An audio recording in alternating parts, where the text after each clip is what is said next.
I actually brag about this because that's when we met. When I was in like there was a distinction of like, oh yeah, that's who dude is.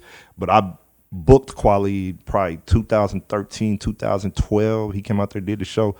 Another thing about Talib is good businessman, man. If you reach out in your business together, he gonna holler back, player. He gonna holler back. So here we are. I had to learn how to be a businessman. It doesn't come natural to me. I became a businessman in order to push my art forward. There was a point where I was like a more industry artist, on the cusp of the mainstream, but that was fleeting. All this flame is an illusion, a mist as I always wanted to ask you said. about that because a lot of how you move in a sense, I have modeled myself after. And in terms of being on the radio, having popping records, having a single that went, having this that goes, you find yourself in a situation where you got all this different type of influence coming upon you.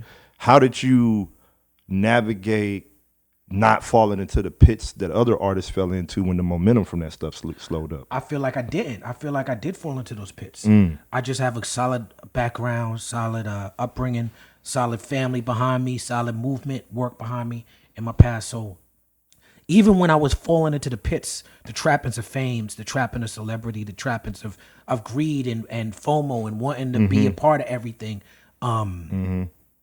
even when I was doing that, my output was still conscious. You know what I'm saying? So it was more personal. It was more things that was happening in my personal life that it was like, I was married, I was living in Hollywood, I was going to the brunches. You was living in Hollywood? I was living in Hollywood. I was going to all the events, the step and repeats, all the little award shows. You know what I'm saying? I had watches and sunglasses and car notes, and I was buying, for my wife, I was buying bags and shoes. I was doing the whole thing. You know what I'm saying? Double date. You know what I'm saying? Like I'd be out there, I see like Tisha Campbell and Dwayne Martin. You know what I'm saying? You wanted to, Terry Crews and party. That type of life I was living.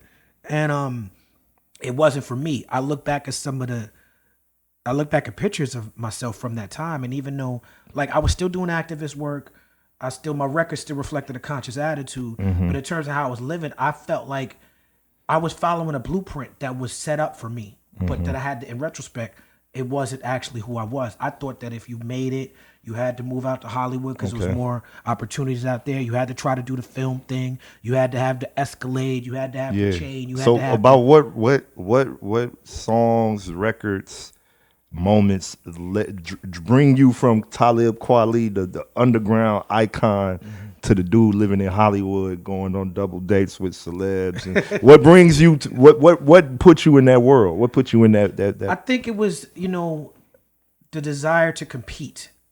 At the base of hip hop, of what we do is you like, I'm the nastiest, I'm the nicest, nobody could fuck with me. So it's a sport, right? And sport is competition, and in a lot of ways, this competition is could help give you a sense of self-esteem and could drive you forward and give you purpose and ambition. But in a lot of ways, it's toxic. And if you're not careful, if you're not strong mentally, who you psych yourself up to be, who you build yourself up to be as a rapper, as an artist, because hip-hop is more brazen with it. Like, I'm the best. All artists feel like that, but hip-hop is part of the art to say it. Right? So the more you do that, you got to be careful. I will say that I spent a lot of years competing with other MCs. Really?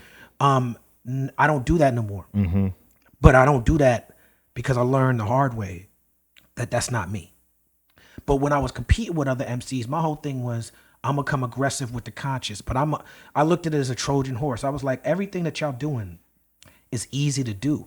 I can go wear the white T-shirt and the bandanas with the headbands and have the watch and the chain and the Ben Baller design. If you look on Eardrum, I'm wearing a Ben Baller chain that he made that has a little tape deck. I remember that. A little cassette. Right. So I got the Ben Baller. Shout out to Ben Baller. You know what I'm saying? Like, who also designed my wedding ring at that time. I was going crazy with it. You know what I'm saying? But I felt like I was gonna go to the most popping club and get the VIP section next to the most popping rapper or R&B singer or athlete and buy the bottles and show them by example that this conscious rap shit is just as fly as everything y'all do. And I think I was a little bit triggered by the idea that if you do conscious rap, which they told me and Yasin Bey, everybody on Raucus back then, if you do conscious rap, somehow that's weak, Somehow you a loser. Somehow that's an alternative to what hip hop is. And I'm like, no, what y'all niggas is doing is the alternative. What we doing is actually hip hop. Which side are you